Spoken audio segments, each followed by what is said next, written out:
Hello दोस्तों, channel पर नए हैं तो चैनल को ज़रूर सब्सक्राइब करें और बने रहें चैनल के साथ।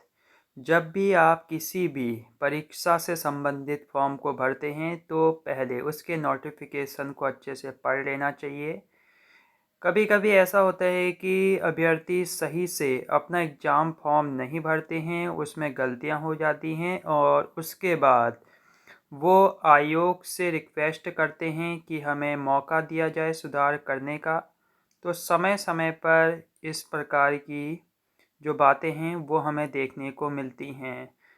तो आर ओ के एग्ज़ाम फॉर्म में भी कुछ अभ्यर्थियों ने गलती करी और कुछ लोग नहीं भर पाए तकनीकी खामियों के कारण।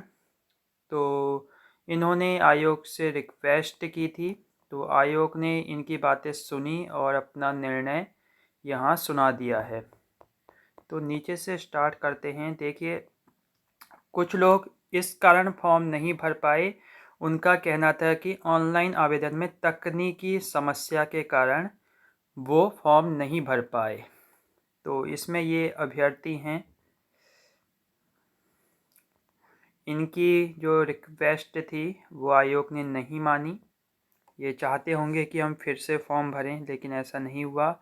और दो अभ्यर्थी शैक्षिक योग्यता के संबंध में इन्होंने प्रत्यावेदन दिया था, ऑब्जेक्शन लगाया था, लेकिन इसका भी निस्तारण कर दिया और इनके अनुरोध को अस्वीकार कर दिया आयोग ने। और 7th में ऑनलाइन आवेदन में किए गए आरक्षण के दावे में परिवर्तन से संबंधित प्रत्यावेदन भी लगाया था अभ्यर्थियों ने। 5 अभ्यर्थी हैं और इनके जो इन्होंने ऑब्जेक्शन लगाया था इसको भी अस्वीकार कर दिया आयोग ने। आरक्षण के संबंध में भी कई अभ्यर्थियों से कई गलतियां हो जाती हैं, फिर बाद में उन्हें पछताना पड़ता है और कई बार उनके रिजल्ट लेट हो जाते हैं। आपने देखा होगा कई परीक्षाओं में कई अभ्यर्थियों के रिजल्ट लटक जाते हैं। और कुछ अभ्यर्थियों का कहना था कि परीक्षा केंद्र में परिवर्तन किया जाए। श्रेणी 5 में ऐसे अभ्यर्थी थे। इन्होंने भी रिक्वेस्ट की थी कि इनका परीक्षा केंद्र चेंज किया जाए, लेकिन आयोग ने साफ मना कर दिया और इनकी समस्या का निस्तारण कर दिया। उसके बाद श्रेणी 4 में तकनीकी समस्या के कारण समीक्षा अधिकारी, सहायक समीक्षा अधिकारी परीक्षा के ऑनलाइन आवेदन पत्र ना भरे जाने से संबंधित प्रत्यावेदन अभ्यर्थियों ने दिया था। 9 अभ्यर्थी थे।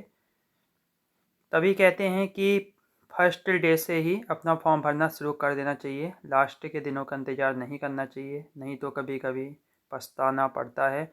और श्रेणी 3 में थे समीक्षा अधिकारी, सहायक समीक्षा अधिकारी परीक्षा 2023 हेतु निर्धारित परीक्षा तिथि। तो इनका कहना था कि परीक्षा तिथि में परिवर्तन किया जाए, लेकिन ये 15 अभ्यर्थी थे, इनकी मांग को भी अस्वीकार कर दिया आयोग ने।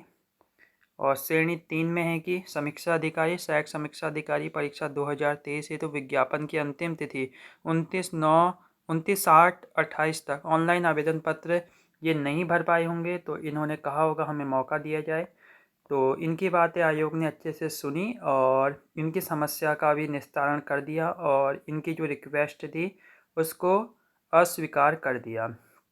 और श्रेणी 2 पूर्व सैनिकों से संबंधित प्रत्यावेदन भी लगाए गए थे, ऑब्जेक्शन भी लगाए गए थे, तो इसका भी आयोग ने निस्तारण कर दिया और इनकी जो रिक्वेस्ट थी इसको भी अस्वीकार कर दिया। माननीय आयोग द्वारा शासनादेश 406 दिनांक 18 जनवरी 2021 के अनुपालन में प्रत्यावेदकों के राज्य अधीन सेवाओं में कार्यरत न होने के कारण आयु सीमा में छूट का लाभ अनुमन्य नहीं है। तो इस प्रकार समीक्षा अधिकारी, सहायक समीक्षा अधिकारी के संबंध में ये हैं प्रत्यावेदन निस्तारण। तो इनसे हमें क्या सीखने को मिलता है कि जब भी फॉर्म भरें तो बहुत अच्छे से नोटिफिकेशन को पढ़ें, आरक्षण के संबंध में अपने सभी सर्टिफिकेट को अच्छे से देखें, उनकी डेट देखें, कब एक्सपायर हो रहे हैं, सब चीज़ों को बिल्कुल फिट रखें। और जब भी फॉर्म भरें, फॉर्म भरते समय देरी ना करें। जब नोटिफिकेशन निकल रहा है और ऑनलाइन प्रोसेस स्टार्ट हो रही है फॉर्म भरने की, तो तब से आप धीरे धीरे फॉर्म भरना शुरू कर दीजिए, क्योंकि आपको जब फॉर्म भरना है, जब आपका मन है कि आपको एग्ज़ाम देना है तो देना है, तो क्या लेट क्या जल्दी। तो इसलिए जल्दी करना चाहिए। तभी कबीरदास जी भी कहते हैं कि काल करे सो आज। वो इसलिए कहते हैं क्योंकि कल कल में बहुत सारी गलतियां हो जाती हैं इंसान से, इसलिए आज का काम आज ही हमें निपटा देना चाहिए। बाकी बने रहें चैनल के साथ। नमस्कार।